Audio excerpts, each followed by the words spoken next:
Nurturing Connections Homeschool, where I share tips, planners, encouragement, and whatever I can think of to help you connect with what matters most. Now, if you're new to my channel, I have been homeschooling for over 10 years. I homeschool our 8th grader, 5th grader, and 2nd grader. So today I'm going to be sharing our Term 3 update. Now, each term that we do is 6 weeks, and so I like to take a little bit of time in between each of those terms to look at what we've accomplished, identify some of those changes that need to be made, set new goals for the upcoming term, and so forth. And so what I decided to do this year for the first time is share that process and journey with you along the way. So in previous videos, you can find everything on Term 1 and Term 2. Today for Term 3, I'm going to share with you what we did, what we accomplished, what we covered, along with some changes that we made, just kind of my general evaluation of that term, and then looking forward into Term 4. What are some new goals that we're setting, what I'm using to plan Term 4, and how we're hoping it'll all turn out. So without further ado, let's get started. So at the beginning of each term, if you've been following me along, I use my bucket planning system to map out some of our goals. And so basically what that means is that I'll take this particular form and I'll put term, whatever number it is up here, and then I'll have the 6 buckets that I use for our group studies. And so that's discipleship, social studies, history and geography, science, PE and health, creative arts, and life skills. And so I call these buckets because I like to fill them with things that are on our bucket list. So we have this master bucket list for the whole year. And then at the beginning of every term, I go and I pick and choose the ones that we want to target that particular term. So in Term 3 for discipleship, our goals were to finish Grandpa's Box, which was this book right here. And we did. We got through it all. It was a great, great read. Basically, it shares the biblical story of redemption. So basically, it points to Jesus throughout the entire thing. It points to God's history, his story through a time. And I really appreciated that. A lot of our Bible story books from when the kids were little just share the story in a cartoon format, and it doesn't get to that depth or that bigger picture and that connection all the way through the biblical story of redemption. So great read. What we did at the end of this was the kids went ahead and did a reader's notebook entry. So if you're not familiar with those, what I do in the younger grades, so when the kids get into about 2nd grade, so I just started this for my 2nd grader, is I go and I just print out this reader's notebook. It's a very, very simple one. It has different layouts like this where they can draw, write a couple of things. Some are very, very simple. Each layout is different. So there are about 20 different layouts in this particular notebook. It also has a table of content. So every time we would read a story together or we'd finish a chapter or a chapter book, I'd have them take some time to reflect on that particular book. And so they would write the title of the book in the table of contents here. This is a blank version. And then they would go to the next page in the notebook and either draw or write. If there were lines, they would write something. Otherwise, they could draw or they could copy quotes, whatever they wanted to do with that particular page. And then they'd share it in an oral narration with the rest of us. And so we've just kept these notebooks all through the years from 2nd grade on. I actually reprinted some more for my 8th grader and 5th grader just for the stuff that we do together like this. And it just gets them going deeper and deeper in their understanding and it being able to articulate what they understood the story was about or the text was about. So it's been going really well. This is actually available for free on my website. So if you're interested in just downloading this and using it in your own homeschool, you can go to nurturingconnectionshomeschool.com. Click on member freebies, sign in or sign up. It's totally free. And you can go to my printable library and find it there and you can download it and use it as you see fit. So we did this for Grandpa's Box. After we finished it, we shared. It was really, really a sweet time of reflection over the story and so forth. So our next item on the list is 10 Commandments. So that was our recitation work. We've always done some sort of memory work, whether it's scripture memory, a hymn, a poem, something of that sort. And so term 3, we did 10 Commandments. We reviewed Psalm 23. Since we were doing the 10 Commandments, I just continued with God's Psychiatry. So this is the book that I've been sharing along the way that I found at a used bookstore and the kids have taken to it. So disclaimer, there have been a couple of things that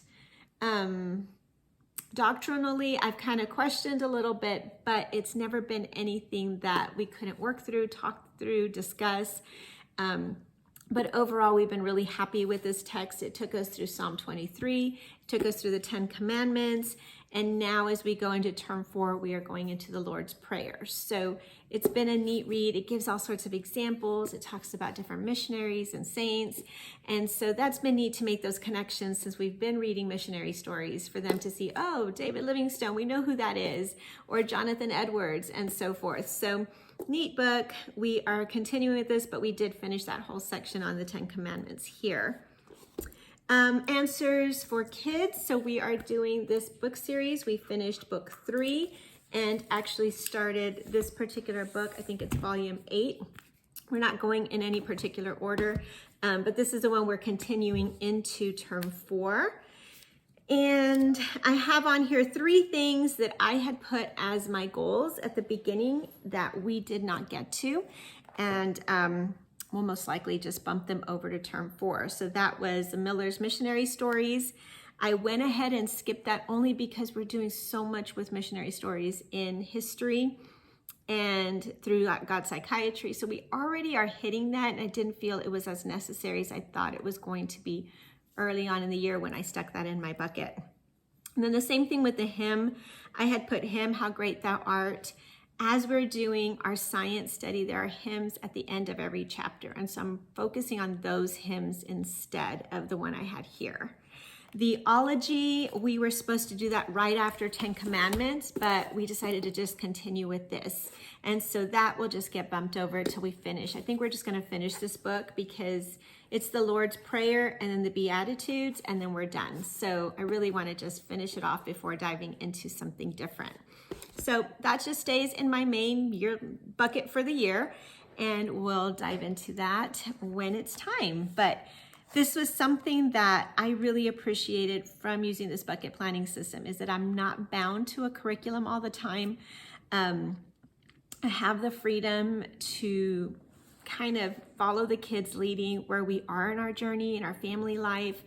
I prayerfully consider all of this. I pray before each term, I pray before each week, I pray before each day, and I just love the freedom to be able to follow the Holy Spirit and His leading in our homeschool, because I have found that those conversations are so much richer when we are just walking by faith and faithfulness and seeing it through the connections that we make. Sometimes like this book will connect with this book on the exact same day, or that book, and we're just like, wow, God, that is just so amazing.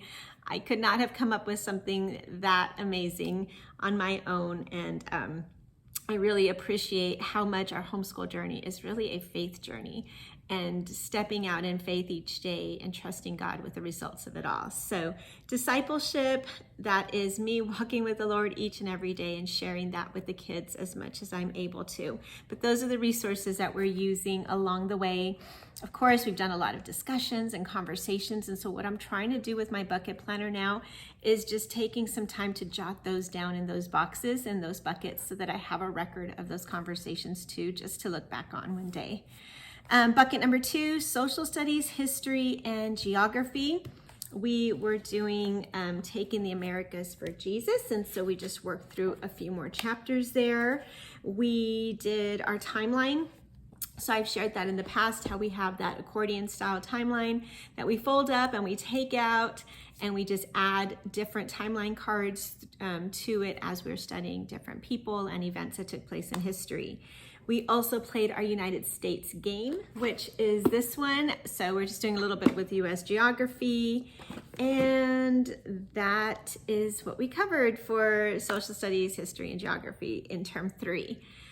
Looking forward into term 4, what we are doing, we're actually making a change. This actually came up at the very, very end of term 3, the last couple of days.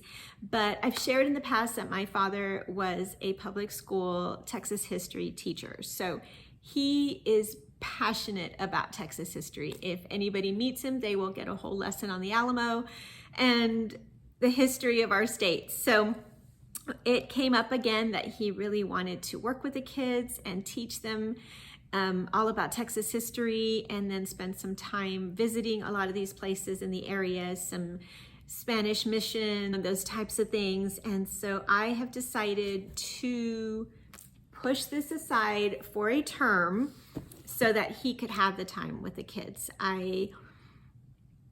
I'm not going to get this time back. I know that this opportunity that I have and that the kids have to spend this time with their grandfather, who loves this topic, who has bought books and books and books on it, and has printed out maps and charts and all sorts of things for them, I think is such a special opportunity. And I know now, this far in my journey, that it's okay to do things quote unquote out of order, and to step out in faith and to look at my buckets and see, hey, this was something in my master bucket planner that we wanted to work toward. And if this is the best place for it to happen, then let's do it. Let's jump in and let's embrace this opportunity and experience and learn all we can. So we're doing Texas history for term 4. And then we'll most likely go back to this. If not, we've already hit a place where most of it is centered on missionary biographies. And so I am thinking it might just be a read aloud that we do moving forward. It may be something that I bring back as we go through high school American history, just sharing where those missionary stories fit into that bigger picture to make that connection. Not sure just yet, but we have enjoyed this. I'm not letting it go for good, but I am setting it aside for now. Science. Okay, so science in term 3, we were working through God-made animals. So I'm doing this with all of the kids. It's a workbook and a textbook. So here it is. We did chapters 1 through 3 and loved it so much. It is my new favorite science curriculum. I love that it has videos that the kids can watch. I love that it is centered on God all the way through. It has scriptures in there. It has hymns that we sing and prayers that we pray together, and just connections to God, how everything in creation points back to God. So I love that. The kids have been doing really well with the workbook as well. And we are diving into chapter 4 very soon. I had wanted to do that in term 3, but the reason I put a pause button on that was because as we were reading about these famous scientists in history, I realized, well, wait a minute, we had a book on Louis Pasteur, so let's go ahead and read this book. So we went ahead and added this into our bucket. We read, we tied in Fields and Flowers from the Good and the Beautiful. I was doing this with my 2nd grader. And so we tied in some studies from here. We tied in some living books. We went on a little tangent of looking at seeds because it is time to plant seeds here for our garden. So we went ahead and read about seeds. We read about the different living books on seeds, and we've started planting our seeds as well. So we stopped for a week to do that, and now we're diving back into the invertebrates here. I have ordered caterpillars. Again, we've done that twice already, where we let them go into to turn into butterflies, and that's been a lot of fun. So my youngest one is like, I want to do that again. I was super little. So we're doing that, and then we're going to be doing some dissections, which should be interesting. I have them here. So I ordered these from Home Science Tools, I think. Yeah. This is a cricket that we will be dissecting, and we also have earthworms in there. So chapter 4 should be a lot of fun. We're going to do those dissections. We're going to look at the videos, and then of course read through our textbook. It's a pretty in-depth chapter. It's a pretty long one, so we're going to spend some time there as long as it works out for the kids. And then if we have time in term 4, we'll go ahead and get into chapter 5 and see how far we get. I'm not sure how far we will get, but we're just going to take it one day at a time and enjoy that learning process as we do that.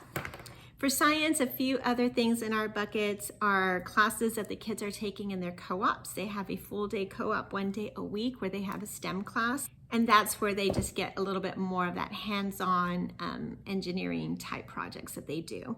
So that is science. And then PE and health. So they are also getting that on co-op day. We spend a ton of time outdoors. We go for our nature walks as well still. So that is something that is a part of our family culture, is being outside and being active at all times. Health, what we're focusing on what we focused on in term 3 going into term 4 is also emotional health and dealing with strong emotions. And so without wanting to embarrass or anything like that, I did want to share these resources because I think they're great for all kids. Everybody struggles with anger at some sort. And so we've been working through this workbook together. They're just DBT activities to help them deal with those big feelings in a positive way. We also do things like brain gym. We have some exercises for AT&R and just exercises that really help the brain connect and focus better, pay attention better, read better, think better, all of that. So we work through these as a means to equip them and help them use the strategies and the exercises that help them function optimally to the best of their ability. And these are things that I use too. If I'm having a hard time focusing and I'm just pacing and doing all sorts of stuff, I will take the time to breathe or do an exercise to just ground myself. So it's been a learning process for me as well to have these tools at hand. Moving into term 4, we are also looking at just preparing healthy snacks. We talk about that all the time. I make them all the time, but I want them to start really taking ownership of that process. And that is it. So the next bucket is creative art. They will continue doing art some days with my mother-in-law, who was a former art teacher. We have been very blessed with a family of educators, and so she loves doing that a few days out of the month with the kids. They are doing a lot of handicrafts and do-it-yourself projects in their co-ops. For this term and for term 3 and going into term 4, we joined a second co-op. Okay, I was super brave this time around, but it's just a half day, 3 hours, 1 day a week for 10 weeks. So we're already halfway through and it's been a great balance. We just do that in the morning and we come home and do our independent studies. So it's worked out just fine. It just takes the place of our group study basically. But in there, I have a child doing the woodworking still and a Pinterest class, a cupcake decorating class. So it's just so much fun, hands-on projects for the creative arts that they're really, really enjoying. We did, for term 3, we did Valentine's. So my girls are a part of American Heritage Girls Troop. And if you're not familiar with that, I'm going to give you a quick plug here.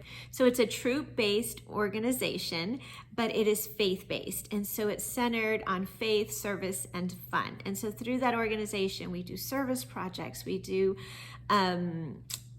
parties like Valentine's parties and things like that, but we also focus on building life skills. And so the girls earn badges on their vests or sashes. There's 6 frontiers that they work toward, including outdoor skills and STEM and those types of things.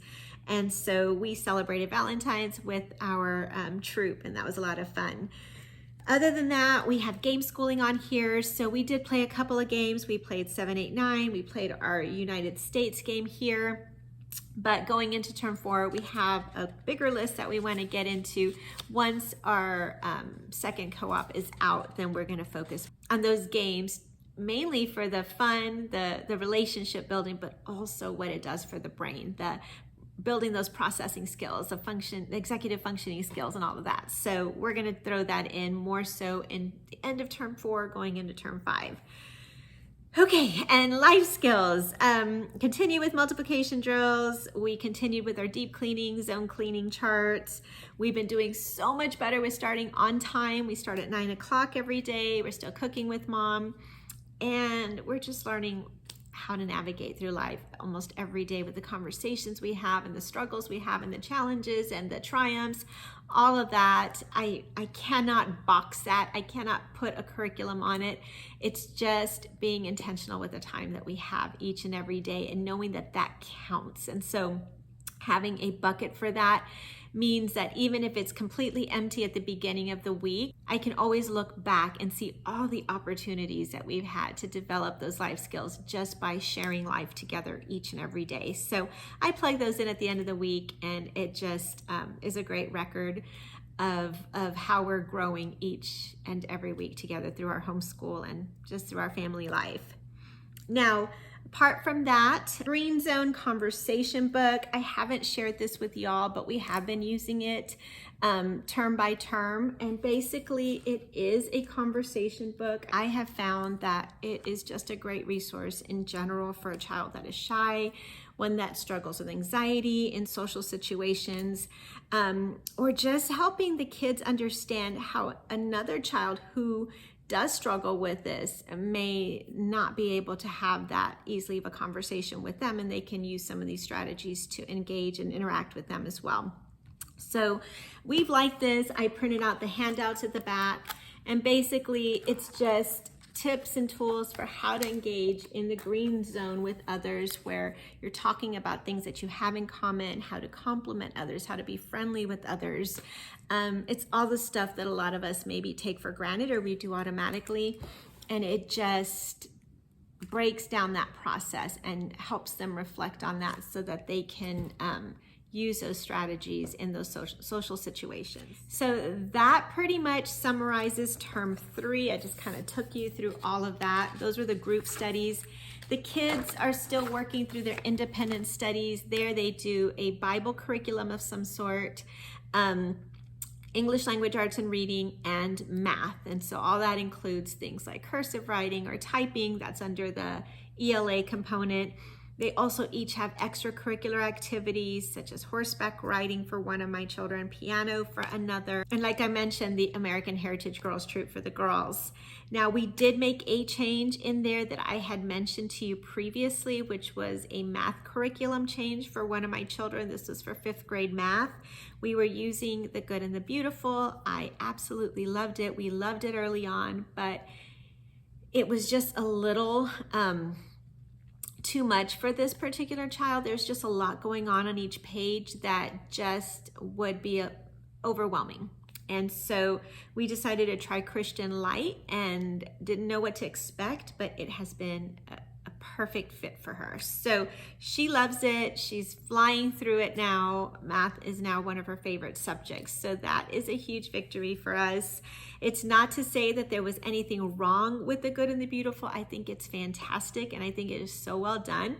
But each child is different and unique, and they learn differently, and that is the beauty of homeschooling, is that we can make adjustments in order to help them thrive with the specific gifts and abilities that God has given them. So we went ahead and made that change, and it has been good so far. So we're going to keep going in that direction with that. End of term evaluation, not end of year. We're not there yet. So at the end of every term, I have this in my bucket planner that just has 4 boxes for me to just evaluate how things went that term and just help me to be purposeful as I move forward. So did we meet our goals? We did meet most of our goals. We added back Texas history at the very, very end. We did add an extra lesson on seeds that backed us up just a bit, but we still work toward our goals of what was in our original buckets for the year, and so we're on target. So what worked well? We still break up our group study into 3 separate blocks, and so we set our timer like I shared last time, and we usually do 30 minutes, 30 minutes, and 30 minutes, and just taking those little wiggle breaks in between has really helped them stay more focused through each of those blocks, and for us to be intentional with each of those time blocks with what we're covering. So that's been working great. We really like God Made Animals, and having a set start time has been really helpful for all of us to stay on task and to finish our school day earlier in the day so that we have more free time for all the other things they'd like to get done. What were some of our favorite memories? Daddy surprising us on Valentine's Day. My husband came home with some gifts for the kids and flowers, and it was just really sweet. We've enjoyed spending a lot of days at the park with friends. Our field trip for this term, or this month, we do a field trip every month, was visiting a hands-on children's museum, but our co-op went with us that particular day, a lot of children from the co-op. So there were a lot of friends there, and it was just a fun time for them all. With American Heritage Girls, we've been running a concession stand, so that's been a very fun experience for the girls, and dealing with customer service, handling money, all of that good stuff. And then of course our new co-op has been a lot of fun too.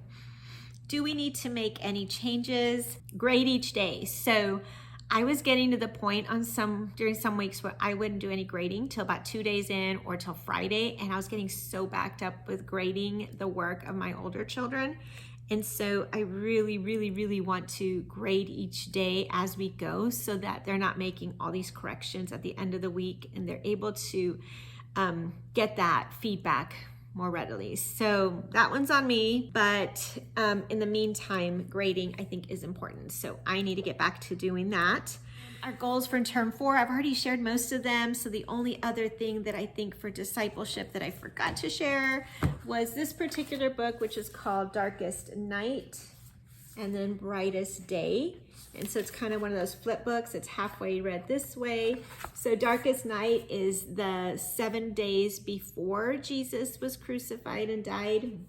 And then the brightest day is when he resurrected, and it's the week after. So we want to throw this in to prepare us for Easter. Since we're doing the Lord's Prayer with the God Psychiatry book, I felt that this was a good time to bring back my prayer sheets. These are based on the Lord's Prayer, as far as starting off with praise, repentance, appreciation or thankfulness, and then supplications. And so this particular sheet is for my older kids, and then this one is for my youngest, who gets to draw or just kind of write a few words along the way. But I did want to make like a little prayer journal for them, so they can start writing their prayers at least just a few times, just to help them target some of these other areas that they may skip. A lot of times for children, prayer just jumps down to the you, I want. And I think it's important to cultivate that praise, that reverence, repentance, that appreciation, gratitude, and so forth. So this will help us be a little bit more purposeful with that. Now, those particular sheets are also for free on my website. So if you go into Member Freebies, you can find these in there in my printable library. Okay, so what else? Anything else? I think I've shared everything for science. We're continuing with God-made animals. We're going to continue to connect it with fields and flowers for my littlest one. So there we're going to be studying butterflies, crustaceans, crickets, snails, slugs, and worms, which will tie in neatly with God-made animals.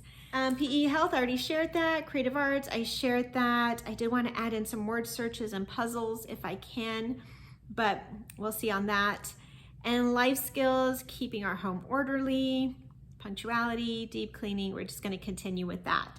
Read alouds will be our science living books that I shared. For 5 in a row, I wanted to do Who Owns the Sun, so I have that on here. For poetry, we are continuing on with Emily Dickinson that we started a while back. And then I have a goal to try to get into Kingdom Tales, so we will see. I really want to get back to our read alouds. We may have to wait till these 5 weeks are up before we dive in, but we shall see. For the kids, I just continue to put all of their curriculum here and the lessons that we want to do throughout the course of the term, and how I'm planning it all this time around. So I'm taking my bucket planner. I went ahead and printed these sheets for the beginning of each week, but I'm doing this every 2 weeks since we're out those 1.5 days.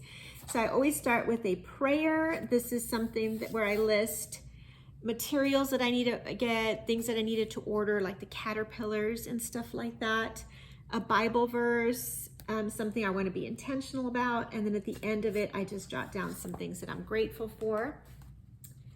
And on the back of that, I just created a notes page. So this is where I'm jotting down about our read alouds and what I'm doing with my youngest. And then here, this is a 6 group bucket. So I list them going down. I put Monday through Friday going across. and I'm just sticking things in these buckets, leaving some of them blank and filling them in afterwards as we go through the weeks. But that's it. I'm no longer going to keep track of my older 2 kids in here. I felt like it was just tedious work. I was taking all this extra time writing it over there, writing it over here, and I felt like it's not necessary. So what I've done for them in their planners is just take this particular layout. This is from my bucket planner. This is page, I think, 12 or 13, because it does have the days of the week at the top. I listed out the main stuff, so like Bible, language arts, workshop, math, typing, and so forth. And then at the beginning of each week, I just write the date and I put the specific Bible lesson there, the specific language arts lesson that she's on, and so forth. So that just takes me literally 5 minutes because it already has worked in like pianos on Mondays for her, spelling lists, cursive, and so I just kind of list that in there. So that's what those pieces are in there. I'm just writing in those lesson numbers. I'm initialing it at the end, and then as I've shared in the past, when we've done our group study that day and they've done their independent studies, that's what we call a full homeschool day. So I just add those up in here where I'm keeping track of it all and circling it on my perpetual calendar, the dates that we're completing. And we're moving along. So it keeps it easy, simple. I just made 6 copies of this and plugged it into her planner. I do have the planner available for free in this format. That's very similar, but it just has one grid versus the separate ones. But if you're interested in putting together a student planner, this has been really, really helpful for the kids. And again, it's available for free on my website if you want to check it out. But this is a long one, so I'm going to cut it up here. Thanks for watching. If you have any questions or comments, suggestions, anything, I'd love to hear from you. Please drop the comments below and let me know what else you'd like to see on here next time around. But thanks again for watching. Please give me a thumbs up on your way out. I appreciate you stopping by, and I'll see you here next time.